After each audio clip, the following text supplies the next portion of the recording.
So this is the Geraldo Rivera show, and I was interested in it because it has Jim Moreno on it, and I saw the name Jim Moreno in an article from Vanity Fair, and I think the Vanity Fair piece is pretty solid. So when I saw that he was on the show and there were some things that he was stating, I wanted to see, and I was checking with Candy Rose, and there were some things that I wanted to see and verify for sure. And I think that this episode has it. So I just want to analyze it. And I think it also has Nedra Paugh talking on it. So here we go. Nedra Paugh. I don't know why I call her that. Nedra. Yeah, Paugh. Yeah.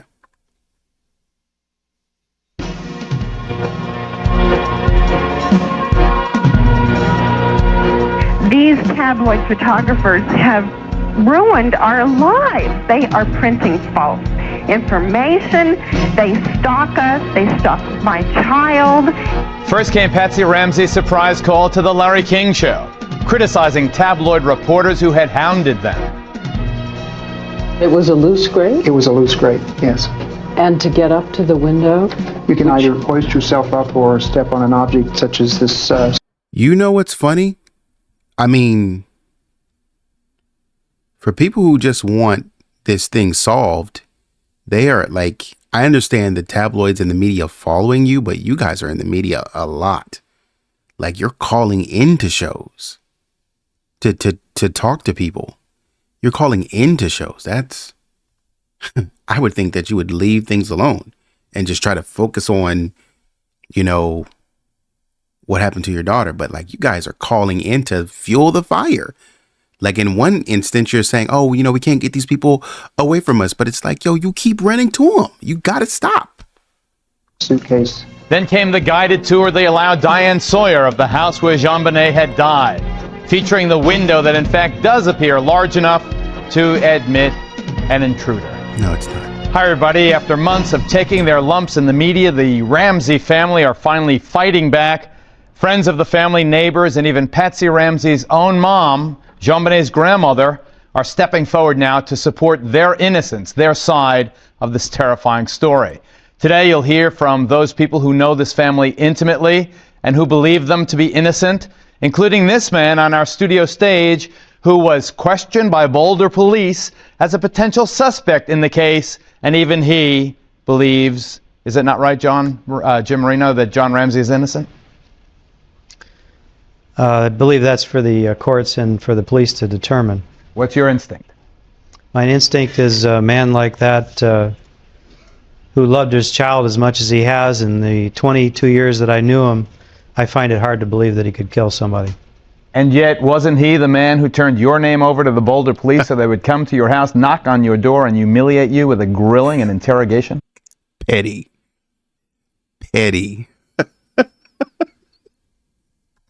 Not according to John Ramsey. I spoke to him last week. He said that the police have set us up to work against each other to set up a good boy, bad guy scenario. We begin the program today with our exclusive interview with JonBenet's Player, you don't believe that. You don't believe that for a second. I know you don't. I know you don't believe that. That's why you're sitting there looking congested right now.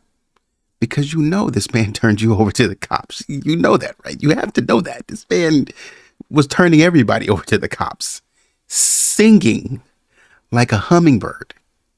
He and Patsy. Now, look, I have nothing against John and Patsy. I'm just telling you. Like, they violated, if they were ever in the streets, they violated all street code. Violated it all. On day one.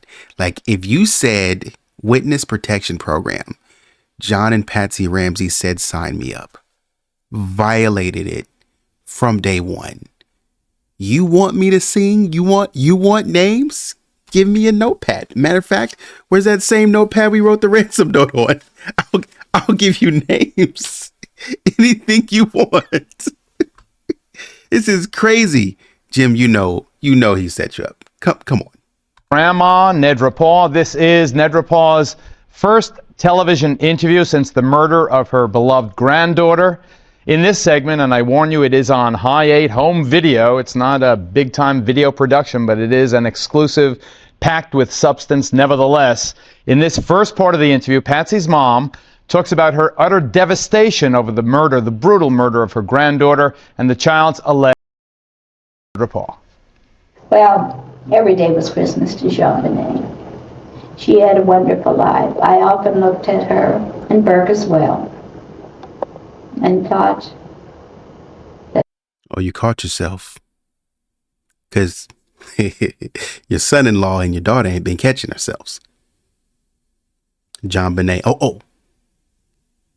And Burke. How wonderful life had been to them. They had a wonderful mother and father who loved them. They had every possibility to be the very best they could be. And JonBenet always said that she wanted to be the very best she could be. I think probably she heard that in pageant somewhere. Mm-hmm. And I often thought, what a beautiful life. She was beautiful. She was gracious, intelligent, loved life, loved her friends, loved animals. She loved everything. Yep. And that was taken away. Taken away. Stripped. I think in the night she slept. I was awakened the next morning. The telephone call said she had been kidnapped.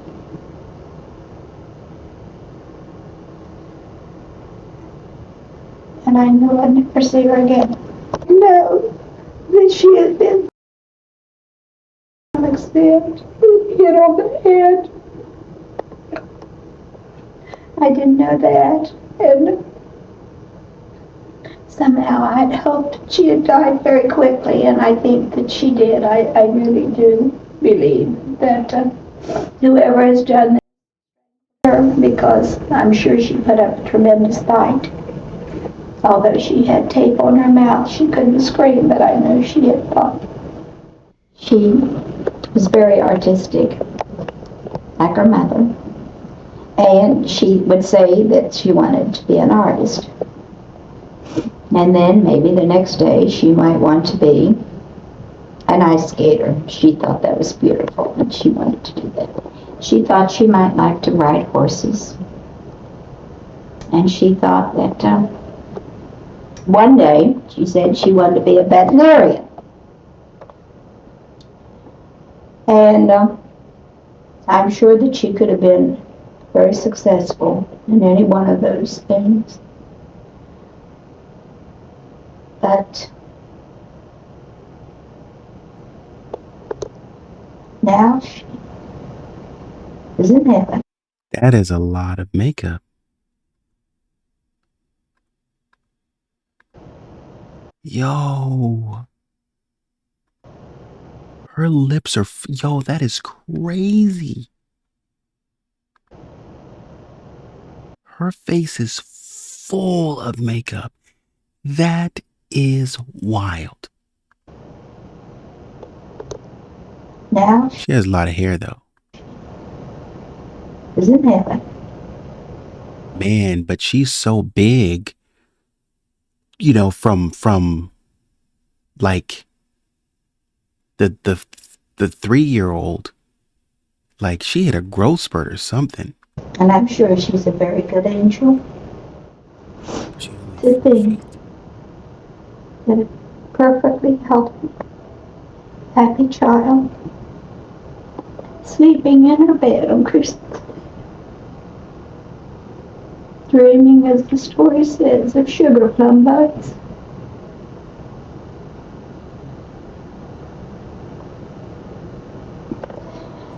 And someone to kill and murder.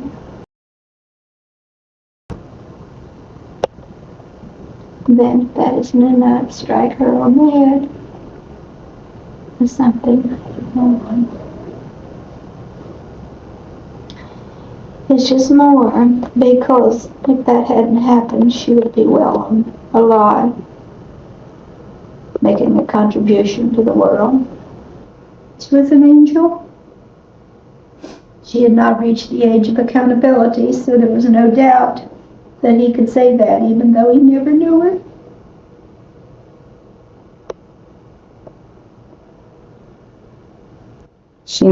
The age of accountability is a Christian concept, basically saying that the child was not old enough to recognize or be cognizant of being able to accept Christ is essentially what that is.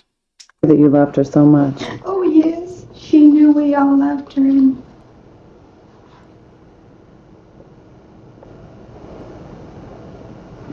Someone has destroyed.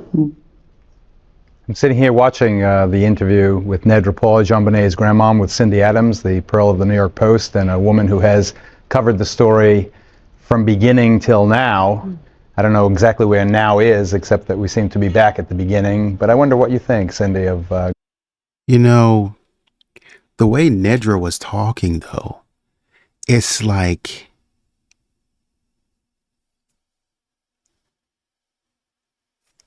they launch an attack, you know, they're talking, same thing as Pam, same thing as John, a lot of grief, hold. And then they just go into this trance of, but somebody came into the night and did this. You know, and they talk like, especially Pam and Nedra.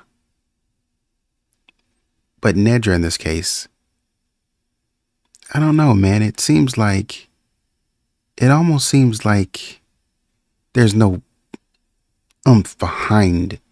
We need to find that person. We need to get out there. And whoever did this needs to serve time. There needs to be justice for like there's no, there's no assertiveness behind that. Like, and that's what I'm looking at. Like, the assertiveness is not there. It's just they become a recluse and they just like recline back into this resolve to just accept it. But somebody took her away from us. So hopefully somebody will come forward and turn themselves in. Hopefully somebody will come forward with some information. Whatever. And it's just like, do you believe there was an intruder? Like, legitimately? Do you believe that? I know what your daughter and your son-in-law told you, but do you believe that? Because you guys are just like moping around. I understand sadness of loss, but like, there's no hunger for justice. It doesn't seem like. When because there's a lot in the early interviews, and even now there's a lot of bark. She was taken from us. It's a tragedy. She was stolen. It was this and that. She was kidnapped. Well, what do you want us to do about it? What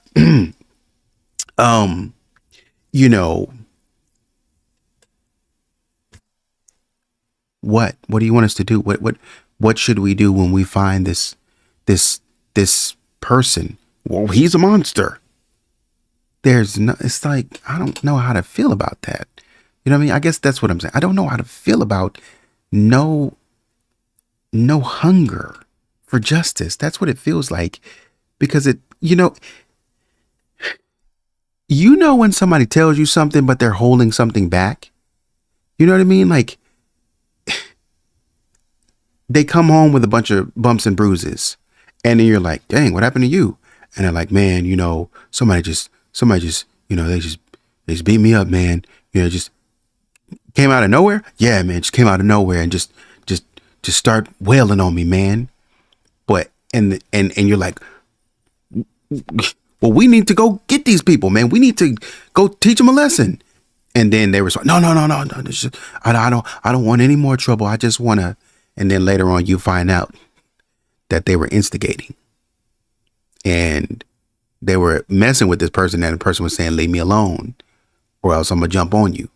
and then they wouldn't stop, and then that person jumped on them. That's almost like what this feels like. You know, they know something we don't know. It's almost what it feels like. I can't say, I'm not saying for certain, but it almost feels like y'all know something that I don't know. What is it? Like what's not being said in the room? What am I missing? You know what I mean? Grandma's apparent sincerity and the depth of her sorrow. Well, Grandma's pain is evident, but this is like we're in the twilight zone. She doesn't discuss in any wise.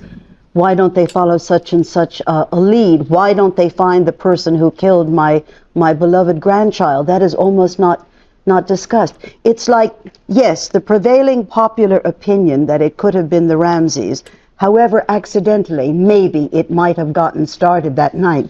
The prevailing popular opinion could be that we are wrong. Anything else is possible. Anything is possible. Does it give you cause to doubt what has definitely been our main feeling for these 8 months, that the Ramseys did it?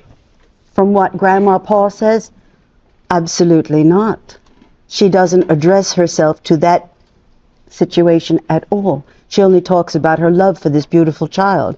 She doesn't say, I mean, where are the killers? Why don't they find them? Why didn't they follow this lead? Look at this thing. This is not a possibility. This is an untruth. Why don't they say that this? Nothing. Nobody touches that. Nobody ever does. Let me introduce you to Jennifer Kay. Jennifer is not only my producer. And it's like John started saying that, but it's like we had to tell them to say that first. We had to be like, don't you want to? And they were like, oh yeah, I guess so. I guess, yeah, we're mad. Okay. The producer of this segment. She is also an attorney, the young lady who landed the exclusive interview with Nedra Paugh, and who also spoke, you should know, ladies and gentlemen, to Patsy Ramsey, who you not only spoke with, you also were with physically. Tell us what Patsy seemed like to you. Well, first of all, Geraldo, let me start out. I was in Atlanta last week, and that's where I met Patsy at her home. Patsy was terrified to come on camera. She told me she was sure that the killers were still out there and that her life and her son Burke's life were in danger. She was unsure as to why this murder is unsolved. I mean, she told me, she wishes that the police would not focus on her. This show was taped. This was taped September 24th of 1997. Patsy said she was terrified to come on camera.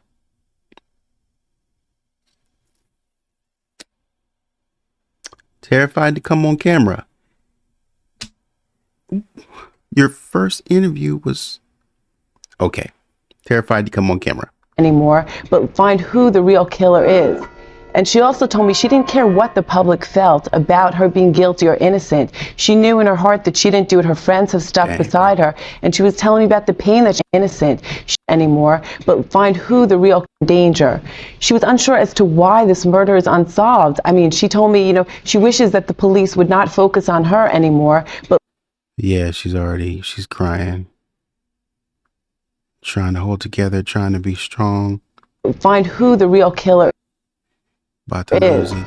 And she also told me she didn't care what the public felt about her being guilty or innocent. She knew in her heart that she didn't do it. Her friends have stuck beside her. And she was telling me about the pain. Who you not only spoke with, you also were with physically. Tell us what Patsy seemed like to you. Well, first of all, Geraldo, let me start out. I was in Atlanta last week, and that's where I met Patsy at her home.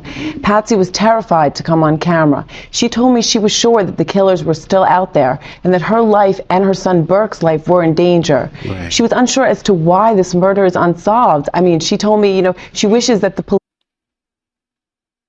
The note was addressed to John. Why wouldn't John be in any danger? The note, they had a problem with John. That's where you're losing me, because you told me that here's a ransom note that we're supposed that we went on a wild goose chase all morning after. This note, we called the FBI in for this note. They didn't like John. Why would Patsy and Burke be in any danger? They're after John and John's business and Lockheed Martin. That I need y'all to keep it like it's got to be straight. Keep it straight. Police would not focus on her anymore.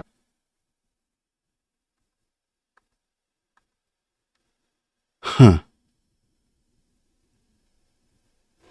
That boy is having a time of his life. Anymore, but find who the real killer is. Patsy is breaking down. Patsy is about to lose it. Danger. She was unsure as to why this murder is unsolved. I mean, she told me, she wishes that the police would not focus on her anymore, but find who the real killer is. And she also told me she didn't care what what are we having for lunch? Who's hungry? Public felt about her being guilty or innocent. Patsy is about she knew in her heart that she didn't do it. it. Her friends have stuck beside her, and she was telling me about the pain that she feels, that she can't even tuck poor JonBenet in at night. I mean, it's a horrible thing for a mother. Because we know, like John said in the book, Patsy was staring off into the distance and was like, I forgot. I'm only packing lunch for, ooh. That's gotta burn. I'm only packing lunch for one kid now. Ooh. Every time you say that, that's gonna cut. Just don't even say it. That's gonna cut every single time. To go through. Did she seem physically, I don't know, I don't want to say disheveled. Does she seem distraught? She did seem distraught, and she was telling me that she had to exercise daily in order to keep her cancer in remission. She, again, is concerned about her welfare, and she was shaken up, but she told me she wants to find that murderer. It's almost, it's her quest. She must find that murderer. Was she as prim and dressed and neat as she generally appears? No, she was not dressed at all, as a matter of fact, and her hair was up, but, you really can't judge from the external what someone inside is feeling. I mean, for me to say how should she look, how should a grieving mother look, well, everyone grieves in another way. Yeah. Is it fair to say that they are extremely angry at me? They are not happy with you, Geraldo. They feel that your coverage has been a bit biased, and I explained to them that unfortunately the people that are coming out are speaking against them. However, today we do have friends of theirs who really feel strongly about them and who are going to vouch on behalf of their character. I was also in Boulder, and I spoke with their neighbor Joe Barnhill, who loves them and said they are incapable of doing so. JonBenet's dog. I like this girl. She's hey, I'm just here to do my job. I'm here reporting the news. That's it. Don't call me for nothing else. Such a horrible thing. Their friends, Jim Marino, as a matter of fact, who's on our stage today, he is going to vouch for John Ramsey's character, how he bailed him out financially several times. Sometimes good people, though, do terrible things. I have yet to see any real evidence that indicates anyone other than a close family member committed this heinous crime. But for those of us who maybe over the course of the summer have forgotten some of the facts and circumstances surrounding this terrible death, when we come back, we'll review that. We'll take you through the 8 months, the Odyssey. We'll speak up close and personal to Jim Marino and others. And we'll hear more from Nedra Paugh. The Ramseys strike back. Our focus back in a flash, folks. Stay tuned. Good morning.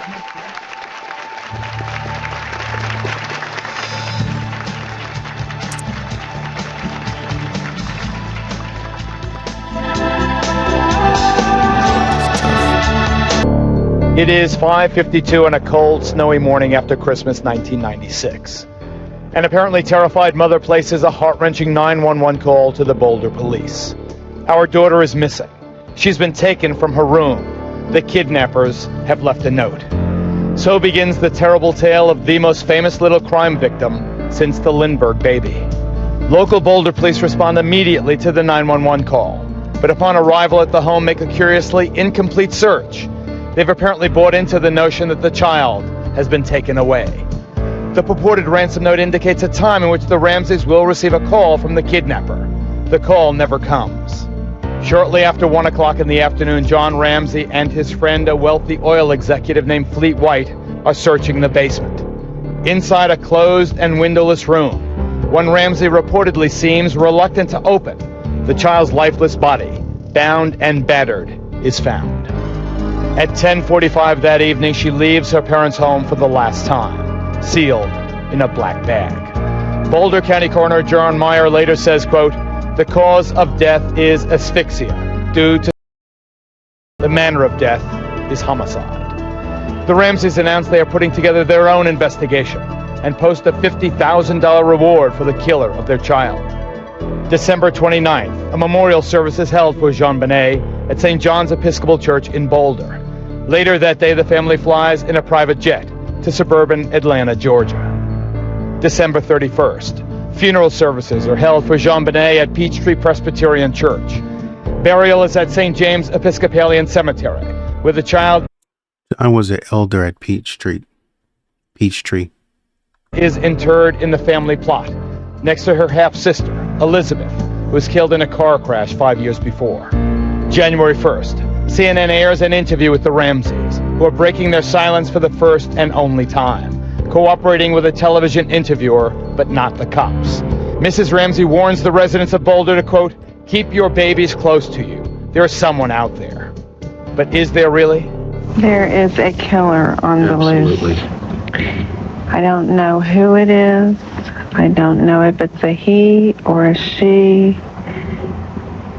But if I were a resident of Boulder, I would tell my friends to keep your baby close to you.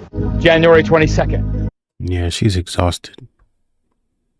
And she might be on something, but more than anything, she's exhausted. She's emotionally drained. You know, when you cry until you can't cry anymore, she's emotionally drained. Reports indicate that John Ramsey's 1995 bonus of $118,000.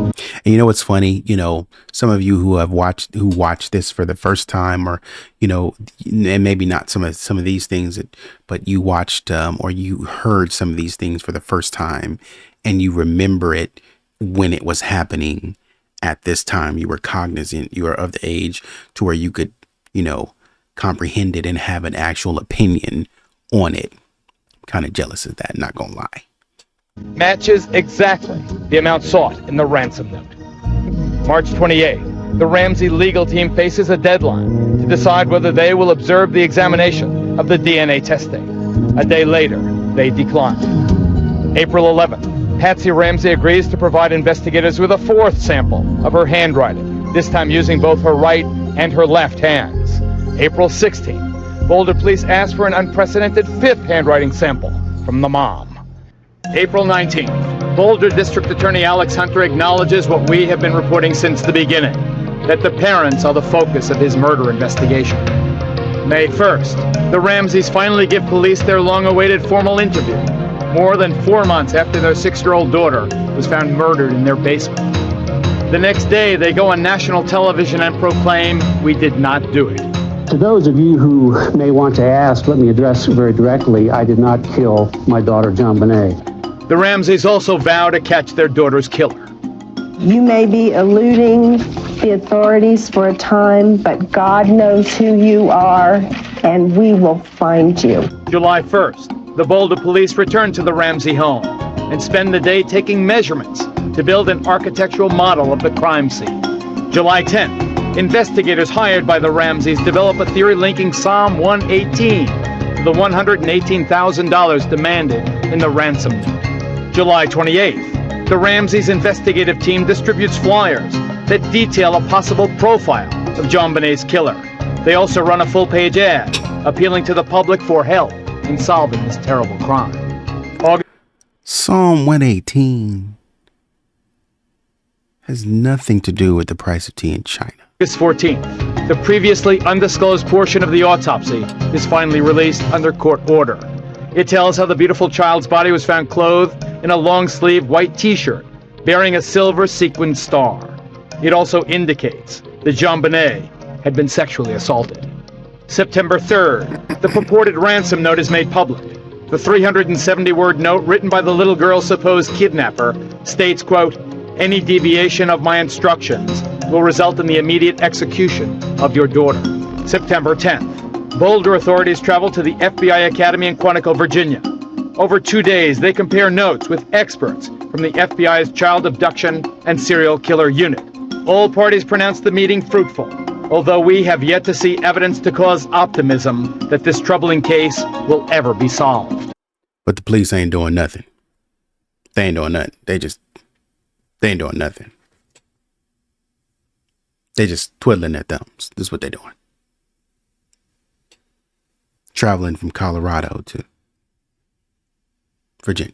Trying to compare notes, trying to see what's up. Just trying to figure this thing out. They ain't doing nothing. They're not even trying. We heard Jim Marino, a man questioned by the Boulder authorities himself, suggest that John Ramsey could not have committed this crime. It's just not in his nature, that he's ready, willing, and able to allow the case to go wherever the evidence takes him. Jane Stobie is another former employee of John Ramsey's. Jane has an entirely different take. I want to get her initial response to what we've seen so far in the program, and then we'll continue on with more from JonBenet's grandmom and from our guests who join us via satellite from Colorado. Jane, why do you think this couple guilty? I don't know that they're guilty, but I believe that there's the potential there. I think one of the things that surprised me the most about this case was when I found out there'd been a murder, I wasn't surprised. And usually when you hear that there's a murder of someone you know, I mean, there's shock, et cetera, but I wasn't surprised. Were you surprised when the family was fingered as the potential suspects? No.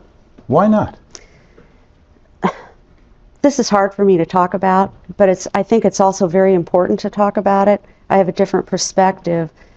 I observed some things when I was working for the company, and specifically when Nedra Paugh and Paulette Davis, Patsy's sister, were working for me in Atlanta, that led me to suspect that there was a lot of dysfunction occurring in this family that potentially could lead to something that would be very bad. Examples? Well, I think one of the examples was one of the employees told me that Nedra and Paulette had been talking to the other employees about the size of John Ramsey's son's private parts, and were almost acting like it was a badge of honor. And I don't think that's appropriate. The 10-year-old kid size? Yes. And I thought that was very bizarre and inappropriate. And on another occasion, Paulette Davis talked to a black gentleman who used to work for the company, and I was there to personally witness this, and made some comments about it. As a manager, I was shocked. Number one, I thought maybe, there could be a lawsuit, et cetera, but it was just very inappropriate behavior. And I also noticed that there was a lot of enmeshment between the daughters and Nedra. I believe that Nedra called a lot of the shots. And that little old lady, the grandma? Well, I think that we all have a public persona, and then there's another persona people have. And my experience was that there was another side to these folks. Jim, do you want to briefly comment, and I'll talk to you at greater length and depth in the next segment? Hold on, Jim. Hold on, Jim. I told y'all, hang on to Nedra's mouth. So, give me just a second.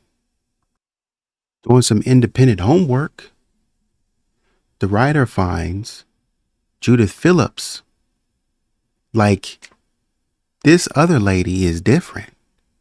Judith Phillips says sometimes Nedra was obnoxious and said things that were so out of line and shocking. But the woman is unbelievable, and her loyalty toward her daughters so out of line and shocking. Well,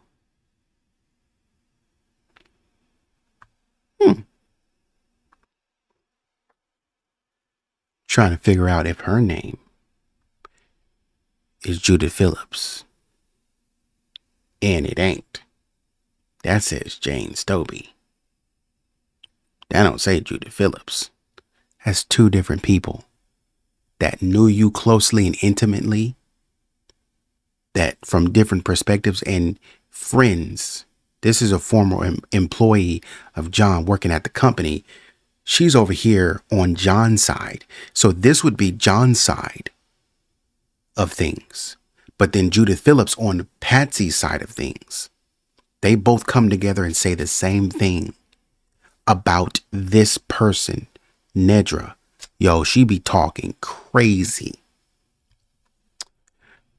Might gotta start listening if Nedra's out here talking wild.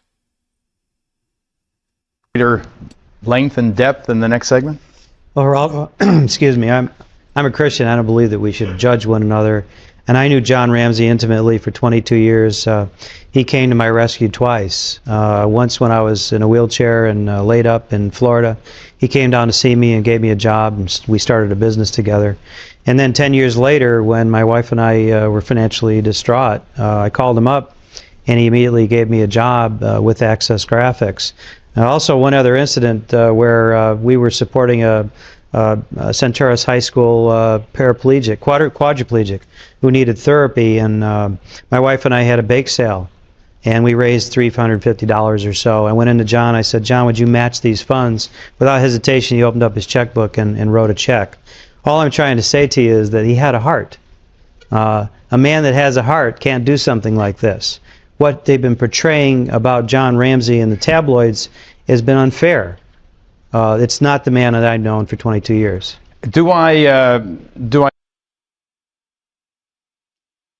Jim, you have addiction that is very business savvy. Talk like a businessman. You and John run in the same circles. Makes sense that you would talk the same.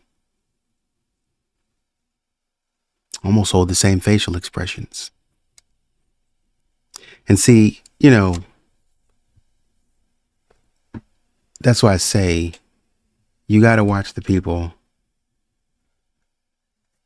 watch who people hang around. Going in and saying something to the effect of, John, we just had a bake sale. Would you match it? That's business lingo. Somebody who may not be in the business world might say, hey, John, we had a bake sale, man. Would you donate? For example, if you've ever sold, I've never, maybe you have. I've never encountered a Boy Scout or a Girl Scout come up to me and sell cookies and be like, you know, we just raised $350. Would you match it? I've never. They come in and say, hey, we have cookies. Would you buy 2 boxes, or would you buy 3 boxes to support these young ladies? And it's more of a direct transaction. Hey, but coming and asking somebody, would they match it? That's very donation-y, very fundraising-ish from the business world. I'm not saying no one else uses that. I'm not saying that. I'm just saying from what I encountered, it's very business lingo. It's very organizational talk. I note your omission of Patsy by chance, or do you omit to include her in your could not have done this intentionally? I didn't know Patsy as well as Jane knew the family. So you're not including Patsy in your... That's the Paugh family. I knew the Ramsey family. Mm-hmm. So much more to talk about, including... You're being direct, baby boy. Been very direct. You've been very concise and clear. Huh. Focus specifically on the Ramseys. I don't know the Paugh family. I know the Ramsey family. Okay. That's fair. The grandma's interview, more with our correspondent lawyer, Jennifer Kay. Then we're going out to Colorado. Stay tuned. The Ramseys strike back. Continue right after.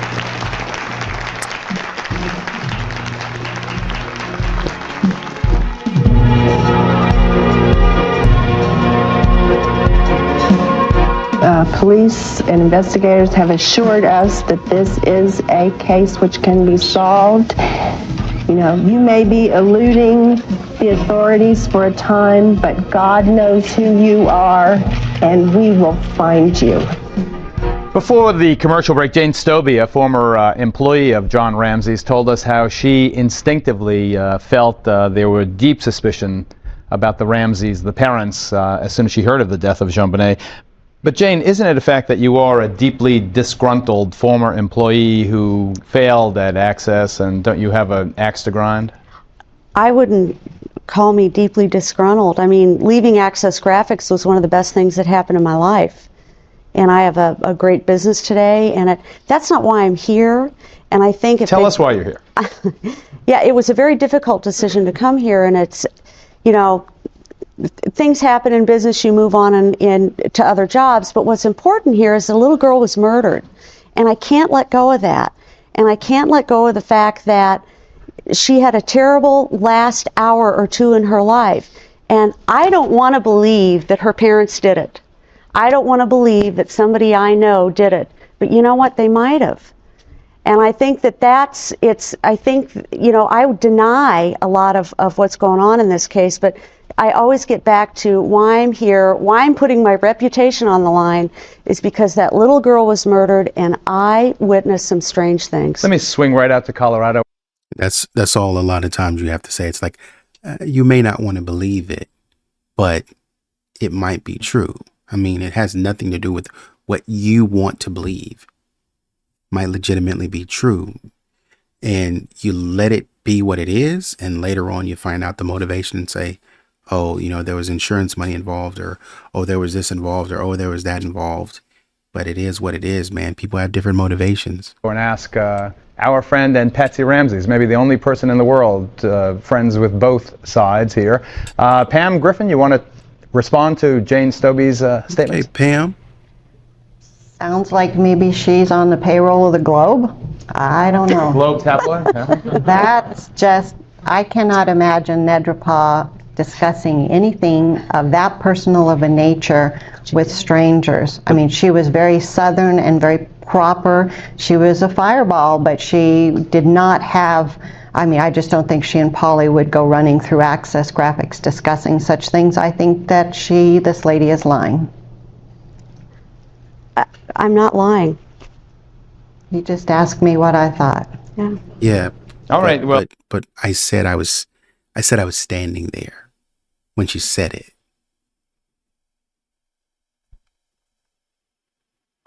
Rather than just name calling, I want to ask Jim Marino before I get to John Suderman and Lisa Reichman, the reporter for Rocky Mountain News out there. What did the cops ask you? First of all, what time did they come to see you? No, they had me come to the station. So you went to the station house. What day of the week? Do you remember? I don't remember. Remember the month? Immediately. Immediately. Was it sure. still in December then? Yeah, there was 160 people on a list. Apparently. Oh, you came to the station house. How did you feel about doing that? I was insulted. What'd they ask you? If anybody knows Jim Marino from the case, and the Ramsey side especially, would know that there's just absolutely no way that I could have been anywhere near the house. What'd they ask you? They asked me what I did that evening, where I was, alibis. They taped me for an hour and a half. They pulled hair out of my very few hairs that I have left in my head. Had me write a ransom note twice. They had me do that. Really? And I write in block letters, and apparently they wanted me to write it like the letter. And I said, you can make me write this a million times. I can't write it like you guys want me to write it. And now that I see the ransom note, it looks like a child wrote it, quite frankly. Oh, it looks like a faker wrote it to me. John or Patsy knows how to spell business, I guarantee you. There's two S's in business. And I said to John, I said, in the end of it, it says, points to SBTC, which apparently is Subic Bay Training Center. Where John was stationed during the Navy. Right. There's a plaque on his wall. If you sit at his desk, you can see the plaque. So someone sat at his desk and wrote this note. Apparently, I asked John, I said, why would you point to yourself? And he just laughed, because it's ridiculous. All the evidence points to him, so whoever did this wanted the evidence to tell the truth, Jim. That's what I wanted to hear. I've been seeing that around, and I wanted to hear him say it. And I did. Subic Bay Training Center. Weren't you mad at John Ramsey when the police summoned you? Didn't you believe that he, in a desperate attempt to throw the finger of suspicion in another direction, fingered you. At first, yes. And in fact, I found out in April when Patsy did her own briefing, which was several hours long. She named all of us as friends of the Ramseys as top suspects. Is it not a fact that the first time you and I spoke, you still felt that John Ramsey was the man who fingered you? I'm upset at that, but it doesn't mean that I don't have graciousness of the Lord to say, I'm sorry. The man helped me out all those years. He's a good man to me. Lisa Reichman, do you fear at all that we are all being caught up in a kind of reverse trend? You know how the media builds up and then tears down? Are we now part of a campaign of rehabilitation? I tell you what, I must take the break. Mike is desperately signaling me. Why don't I do that? That's it. Are we all being used? Even Diane Sawyer in her interview alluded to the fact that, wow, now I'm being invited into the house, or now an interview is being given to a newspaper, or now grandma's talking to Geraldo Rivera, for God's sakes. Are we all being used by the Ramseys in a kind of counterattack? That's the question I have for Lisa and for John. Stay tuned. The Ramseys, right back.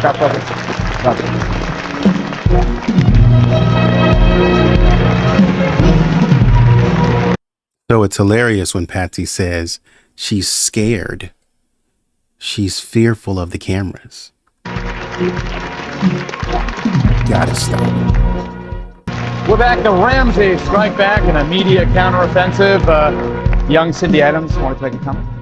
Well, it seems to me that JonBenet has also fallen victim to the fact that that's a toy town, Aspen. That is not a real town. You're talking Aspen or Boulder? Boulder. Oh. It's a toy. Maybe they're both toy towns. Well, but particularly in this, I mean, this is a nonsense prosecutor. This is a man, Alex Hunter, who 27 years ago was then also in his same position.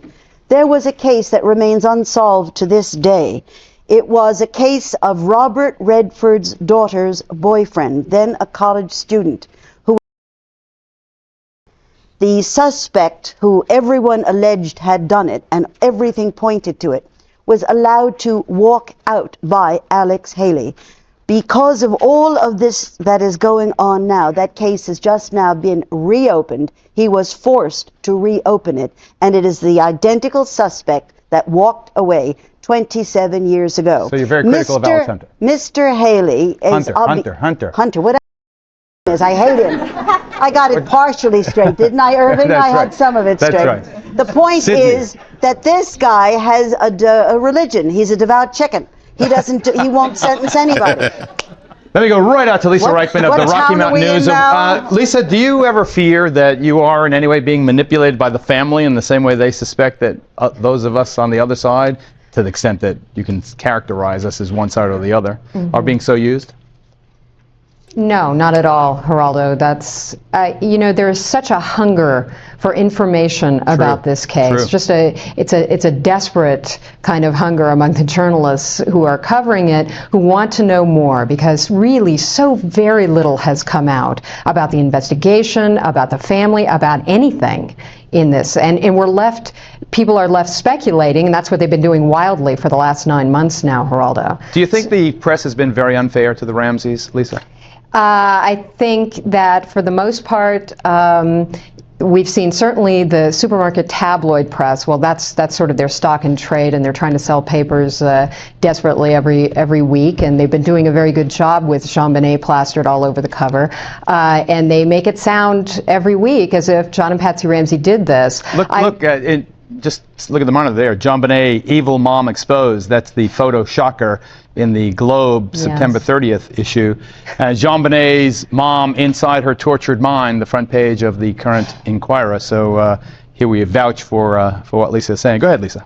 I mean, really, Geraldo, this is it's ludicrous. It's total speculation. These things are made up. We have unnamed sources. Who are these people? We have no idea. They have no credibility whatsoever. I mean, we can speculate till the cows come home. It doesn't solve this crime, and it doesn't advance the story either.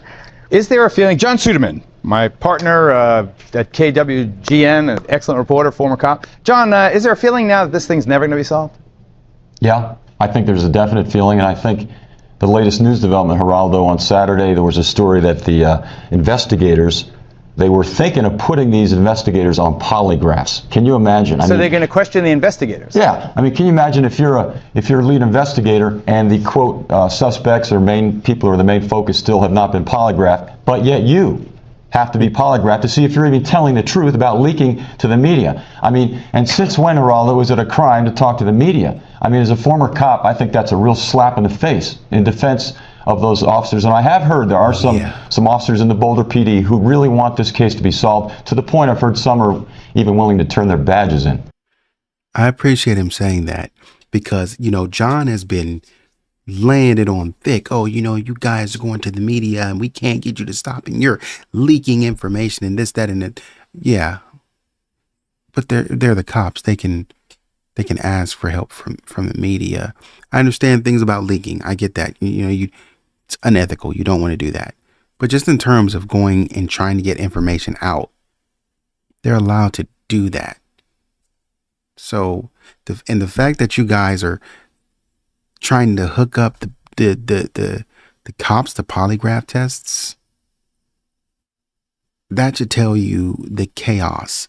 Why would there ever be a question of you needing to hook a cop up at this early stage in the game? This is in 1997. We're still trying to figure this thing out, and it hasn't even been a year yet, and we're already turned around. It has not even been a year yet, and we're already so confused, not because the suspect pool is dried up, but because it's legitimately confusing, because the water is legitimately tainted in less than a year. How does that happen? How do you taint this investigation so bad in less than a year? Who is doing this? Diversion worked wonders. Too trusting. Oh, let's believe that it's you know what? You guys are great. You know, you're not suspects at all. The DA doesn't know left from right. The cops don't know left from right. You know, the friends they don't know what to believe. Nobody knows what to believe. And what I continue to hear everybody say is, how can they? They seem like such nice people. I can't see how. It's not your job to see how. It's your job to investigate. I just need you to investigate thoroughly.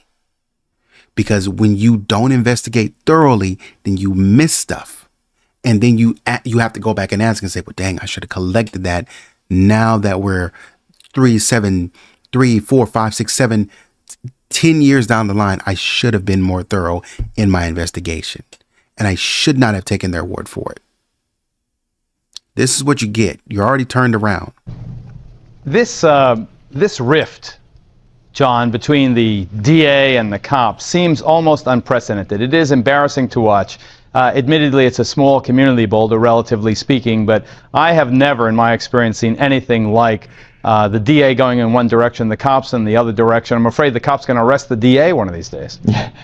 And I think you see this rift played out you asked if we're being used. I think we're being used a lot. I think you see the DA side sort of told through Newsweek, and then you see the police side told through like the Vanity Fair article. Right. I think we're being used.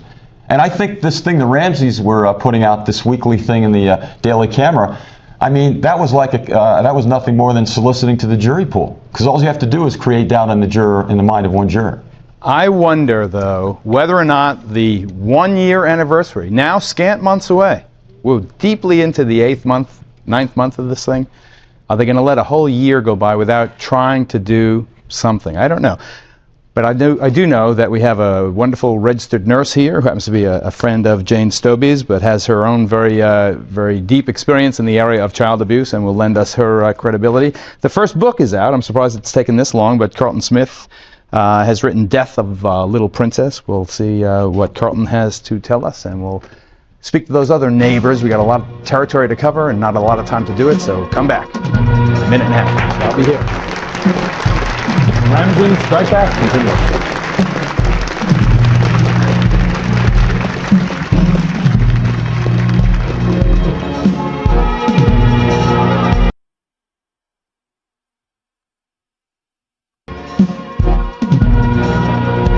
How do you feel, Nedra, when people are falsely accusing John and Patsy and making those comments? Well, some days I'm sad, some days I'm angry, because they're talking about things they know nothing about, and without truth or facts.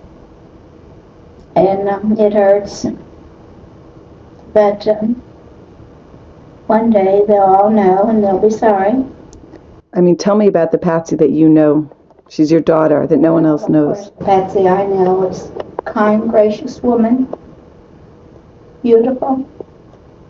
I don't know of any enemies that Patsy ever had. And John Ramsey has repeatedly helped friends.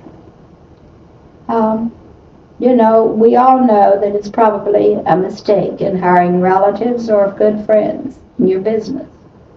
Sometimes it just doesn't work out. But John, when relatives or good friends.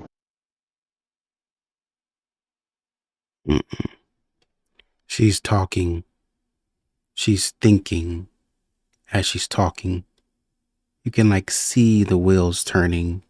It's like, you know, it's like somebody's talking and they're looking around, you know, and they're just very observant of everything, and they're talking and they're thinking of different theories, so that you're talking and I'm presenting, but I don't yet fully know if I believe what I'm talking about.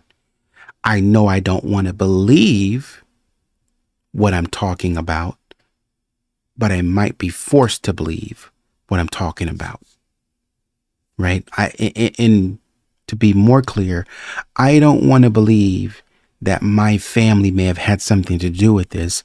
And so I'm believing what they told me. But as I'm talking through this entire situation, I am running scenarios in my head, and I am running reasons and motivations in my head. So for why this might be possible, I'm trying to double check what John said to me. I'm trying to double check what Patsy said to me. I'm trying to double check who was around, why they're around, and what could have happened.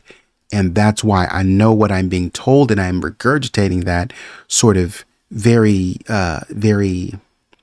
hesitantly, because I don't yet know, you know,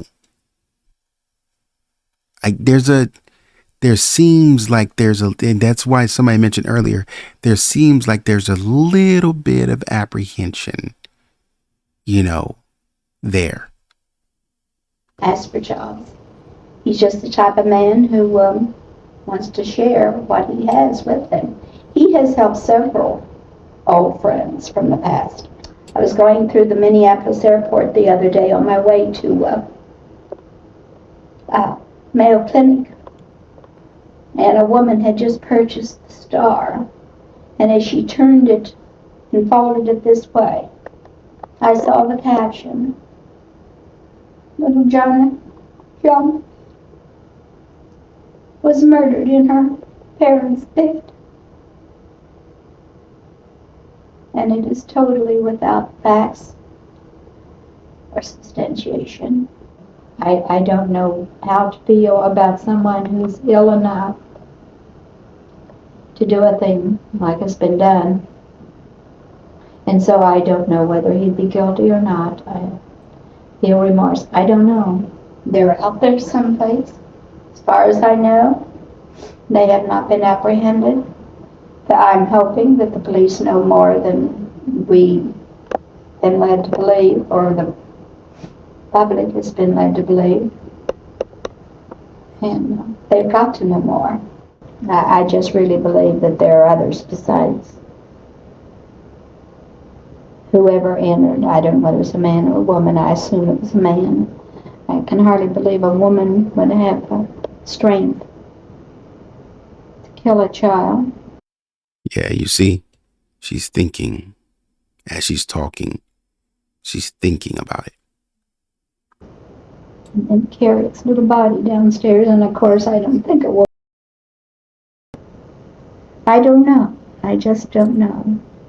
One woman told me the other day she knew a man who was insanely jealous, and she said insanely jealous, of John Ramsey because he was successful and had Patsy, a beautiful woman, as his wife. And I can't imagine how low people can stoop to be envious of another's success and their spouses. Of course, I'd like them to be sentenced to death. Anyone involved, if there are any people who knew it. And it, to me, not only the person who put their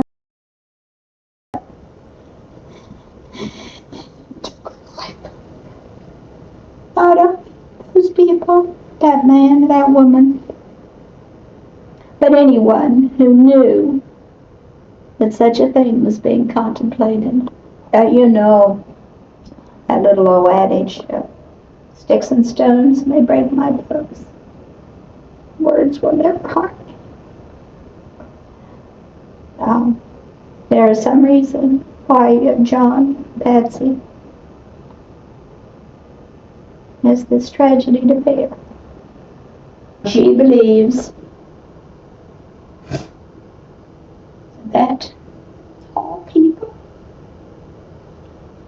everywhere you look, true, all people have adversities, trials, and tragedies in their lives. This is ours. This is ours. We'll be right back. Man, she is lost. She's just lost. I'm just lost right now. I don't even know what to do, man. I'm just lost.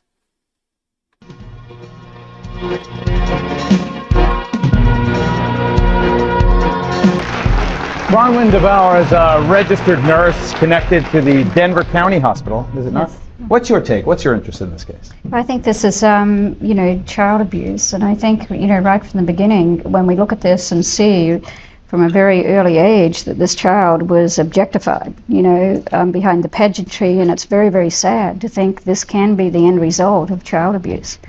Doesn't matter whether you come from a wealthy family or a poor family, when a child is objectified, and what I mean by that, when they're glamorized and put out in public, the end result can be a dreadful result. And, it's very sad here. This little girl was in pageantry and put out there on display, and a lot of times when this occurs, usually the parents of some sort are trying to live through their child, and a dream that maybe was never accomplished by that person, by the mother or previous mother, and it's a multi-generational thing. Pam Griffin, there is that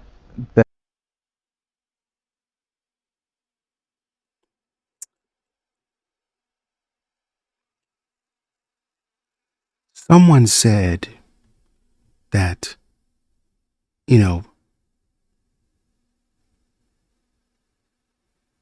Patsy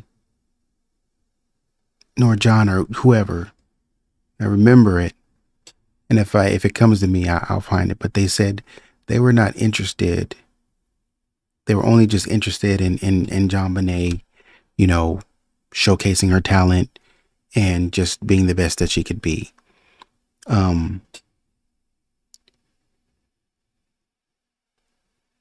But I think John himself came back and actually debunked that and showed that it was absolutely about JonBenet being Miss America. Like, that's what it was about. They were trying to groom JonBenet, and I don't want to say groom. I think they were trying to train her. That's the word I'll use. They were trying to train her to be Miss America. We know the pageant circuit. We know everybody from the two daughters. I don't know about Polly, but I do know at least Pam and Patsy were on that pageant circuit. Jim Moreno said that Nedra was huge in the pageant circuit.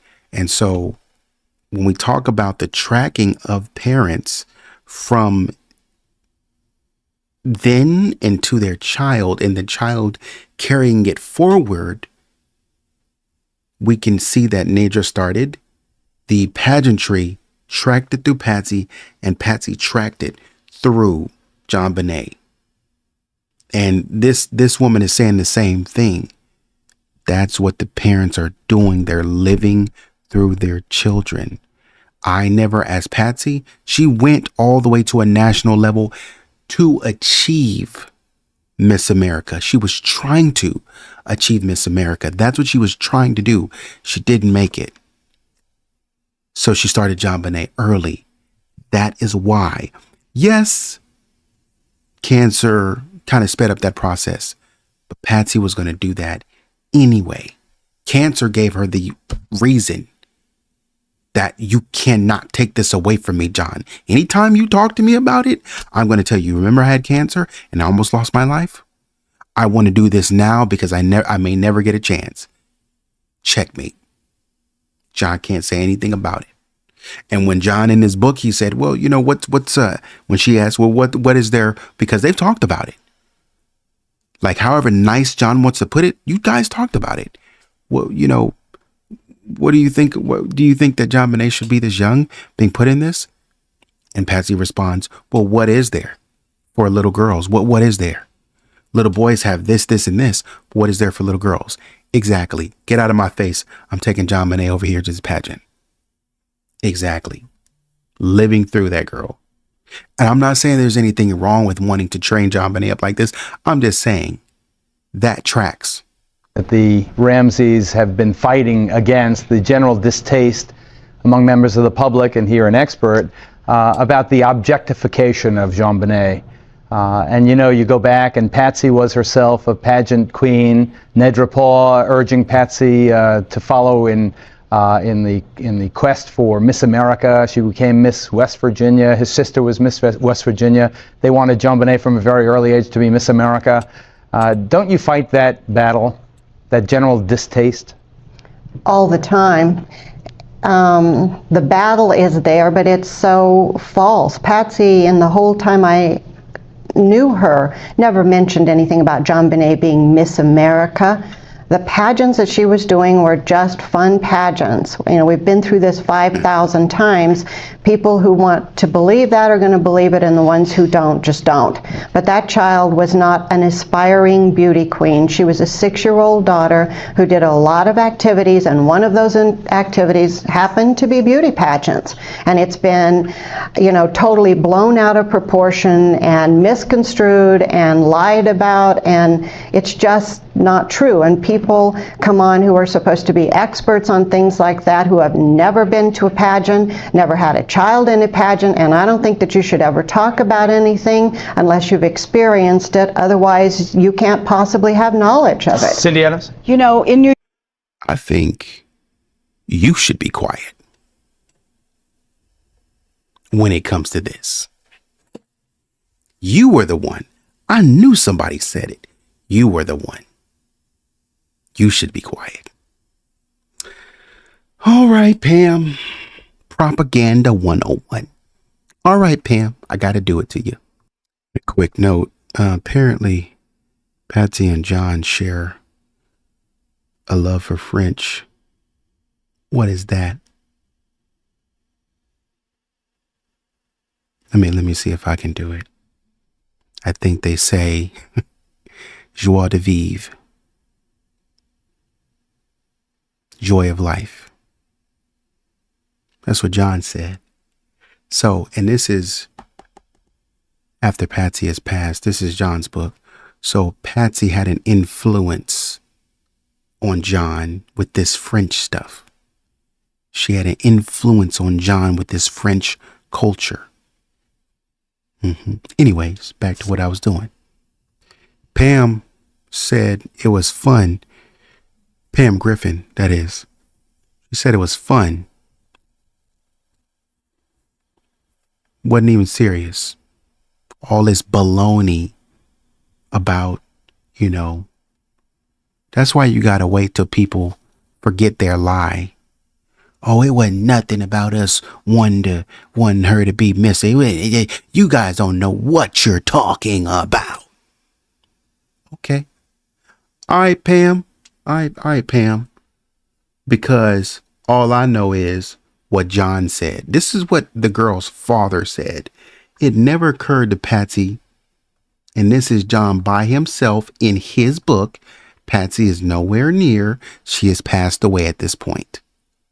This is what John is writing by himself under his own motivation.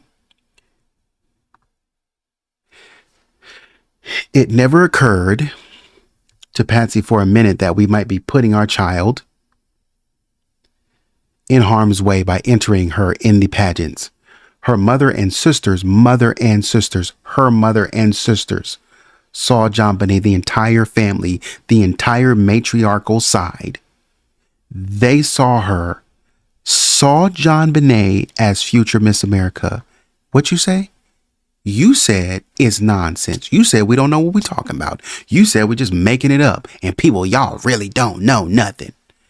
Well, does her father know? Mother and sisters saw her as Miss America. They helped coach and train her and created her costumes and hairstyles for the competitions. Pageants were something Patsy and her family were familiar with, experienced. This is not a game. They know what they're doing, experienced in.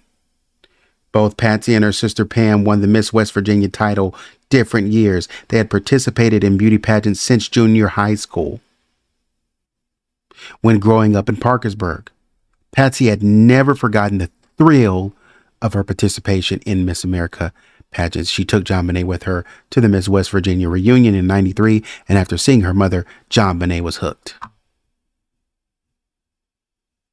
She was extroverted, simply loved performing.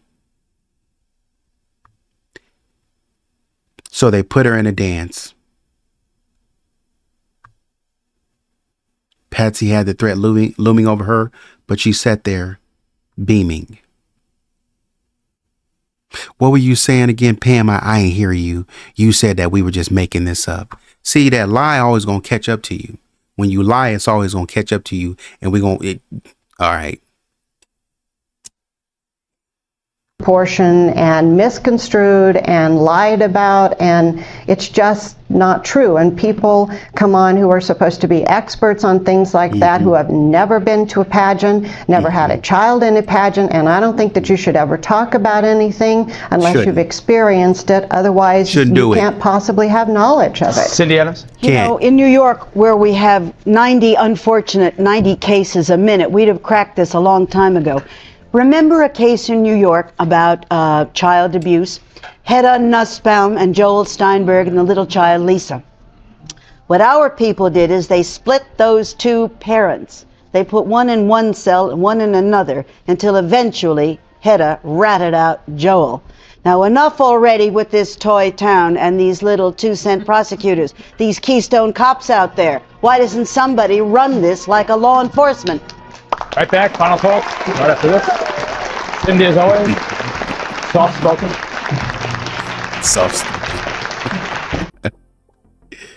That's everything. I didn't get the whole show. I just wanted some of the main components of the show, and I really just wanted it for Jim. But everything else with Nedra Paugh, I haven't seen anything on Nedra, so I wanted to see something on her.